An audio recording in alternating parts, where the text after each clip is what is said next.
So now we will talk about the new topic that is aristocracy and the new middle class. Socially and politically landed, aristocracy was a dominant class. Definitely, aristocracy was a dominant class because they are rich on the continent. The members of this class were united by a common way of life that cut across the regional division. Because they were rich, they were united. They owned estates in the countryside and also townhouses. They spoke French for the purpose of diplomacy and a high society. Means speaking a French language was considered to be the high society people. They spoke French. Their families were often connected by the ties of marriages and all. This powerful aristocracies was, however, numerically small in group. Always we can find that rich people are small in numbers. This powerful aristocracy was, however, numerically very small. The majority of the population was made up of peasantry. Peasantry means people who are doing daily work, wages, like that.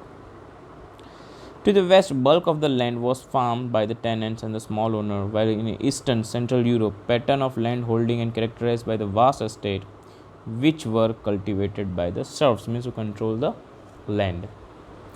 In a western and a part of Central Europe, the growth of industrial production and the trade meant to be growth towns and emerged. Definitely, growth of industry considered to be the development, the sign of development.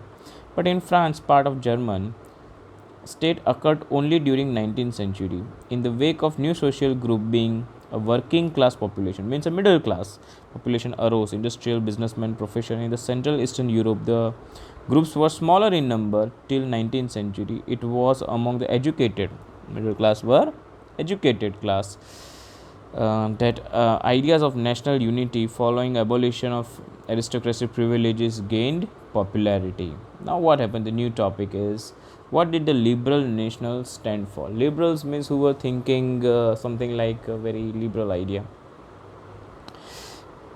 of national unity. Early 19th century Europe were closely allied to ideology of liberalism. Liberal countries, that European countries to be considered to be very liberal. In current phase I'm talking about. In the liberalism drives for the Latin root liber. Liber means free.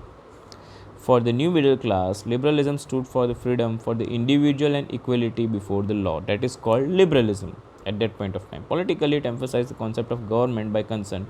Since the French Revolution, liberalism had stood at the end of autocracy and clerical privileges. The constitution and representative government through parliament, 19th century liberals were stressed on inviolability of private property. Now, here liberal means who are agreeing for the practice of universal suffrage.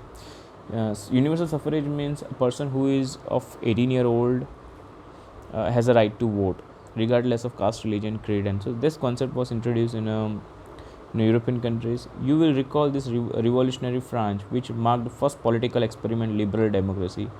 Right to vote and get elected was granted exclusively to the property owing men. Men without property and all women were excluded from political right. Initial stage. Only for a brief period under Jacobin did all the adult male enjoy suffrage. Jacobin was a club, class 9.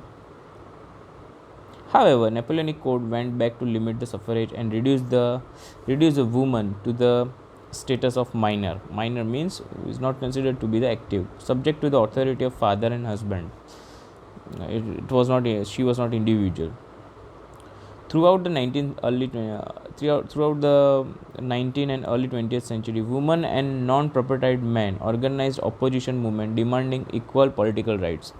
The women came into the ground for asking for their rights. In economic sphere, liberals stood for the freedom of market and abolition of state imposed restriction on the movement of goods and capital. That is, I am talking about commerce.